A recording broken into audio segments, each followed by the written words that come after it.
Okay. Hello, everybody. My name's Jillian. Today we're going to be having a small debate on whether or not we should do group presentations or if you think we shouldn't. So to start off, I'm going to name some things as to why we should have group presentations. So number one, group presentations provide an opportunity to build new relationships. College is all about meeting new people, so group projects allow you the time to do this.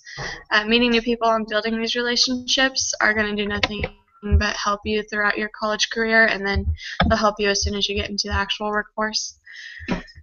Second, as a team, you can accomplish more. So since tasks are divided among all of the students, the job seems to get done more effectively and more efficiently.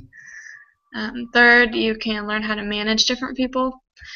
When you meet new people, one of the biggest struggles is learning how to work with all of them, and the more practice you have at coping with all of these changes,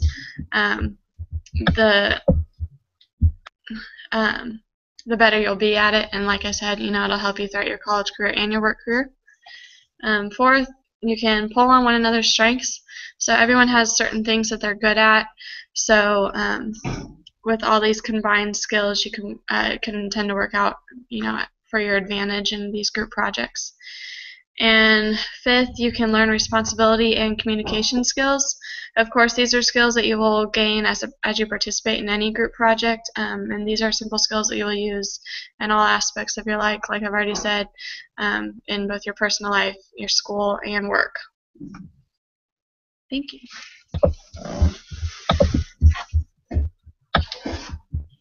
I'm Dustin Young. I'm also doing 4 group presentations. My first one, in groups you're able to spread the workload out equally between the members, giving each member a certain task to help make sure that the job gets done. Second, you could possibly get some ideas that you want to come up with on your own. Brainstorming is a good way to get your project off the ground and going. Third, if you're stuck on something, you can ask people in your group for assistance. If there's something you can't figure out or find out, you can ask people in your group and they could possibly help. Fourth, in groups that are assigned, like in this class, you're forced to work with people that you may not know. If you have the opportunity to choose your group, you'll probably pick people you already know, so you don't get any of that experience of meeting the new people. Fifth, you can also gain experiences working with different types of people. This kind of goes with the last one I said.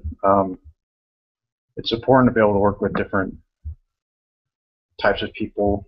Like if someone's bossy or quiet or doesn't want to do the work, you experience how to manage these people. Thank you.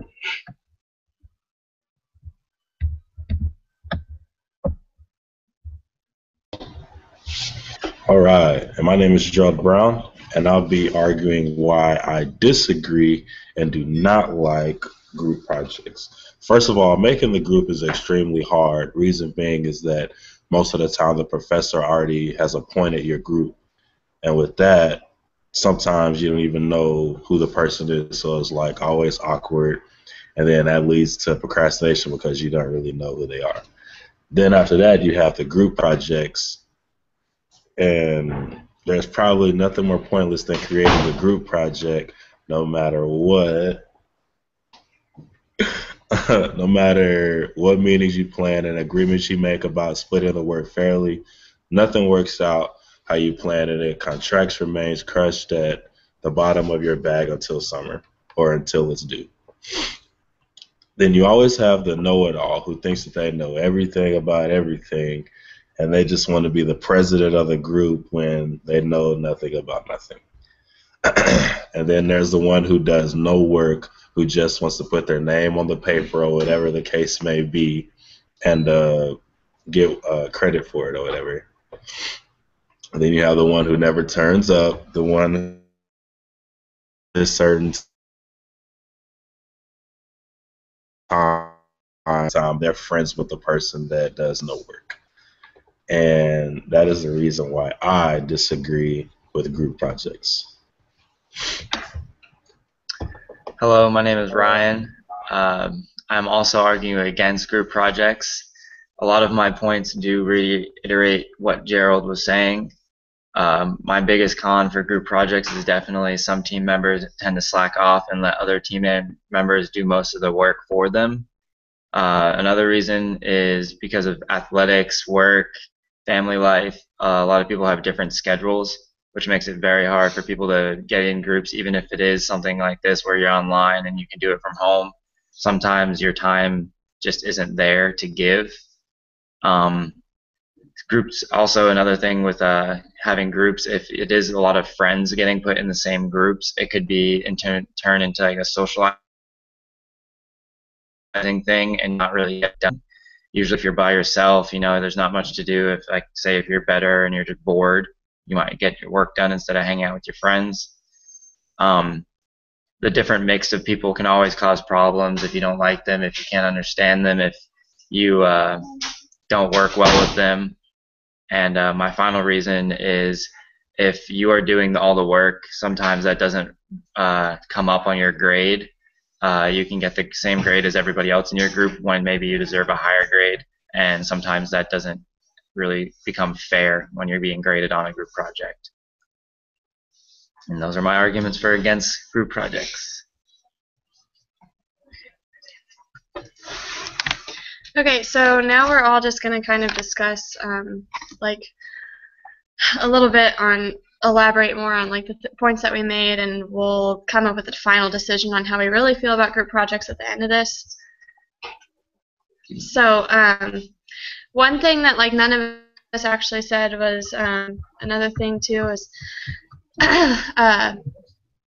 well, I don't know. I guess I shouldn't say that.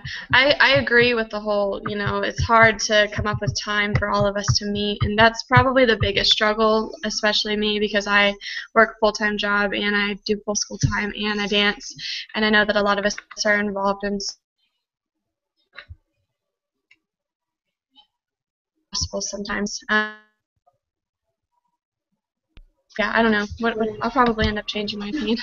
I agree with Jillian to a certain extent on working off of, not so much working off of, but being able to collaborate in group projects. Like if I'm not as good with a certain point, but the person in my group is, I can understand how that can help. But I still kind of stick with my decision as to why I don't like them, because like Ryan was saying, sometimes you have like a busy schedule, and like this project is a prime example because we didn't really get it on the first try, and with us taking as many hours in sports and jobs and whatnot, it was really difficult to be able to come up with a time and kind of stick with it. Luckily, I had some pretty cool people in my group that actually stuck with that work, other than Dustin, but we won't go there. But I mean, that's pretty much what I have to say about it.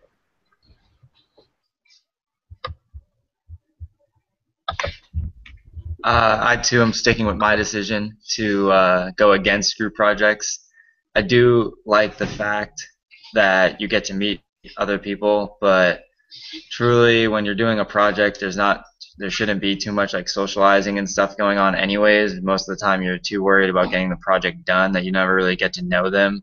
So I feel like socializing should be left for socializing events, and doing work, schoolwork and stuff like that is your schoolwork, is your responsibility and not the responsibility of a group.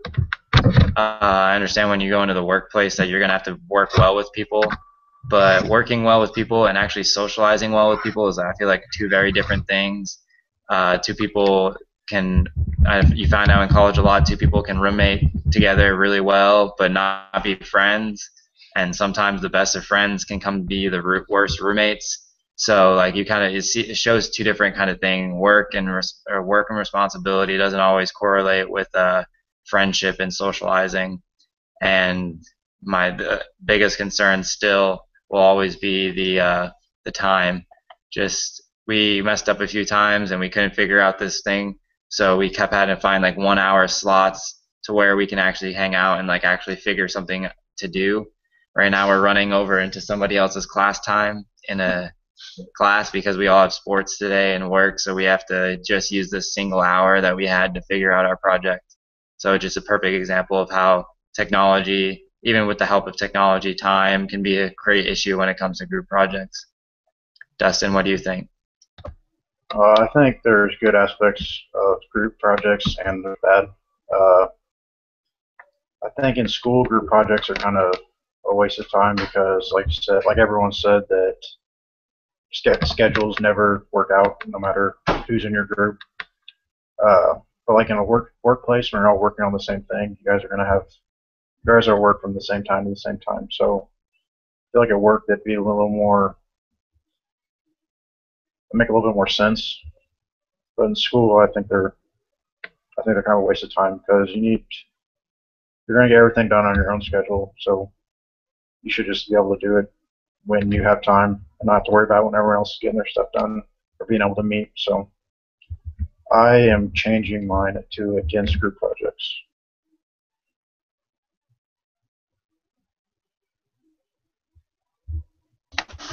Okay, so like I kind of already mentioned, I'm going to be changing mine too. And the main reason is because of the whole time thing. Sorry. It's just near impossible to meet with people. And I honestly feel like whenever I'm working by myself, I can actually like dive into it a little bit deeper and understand what it is that I'm learning and whatnot. So my decision is no to group projects. So thank you for watching and have a great day. Okay.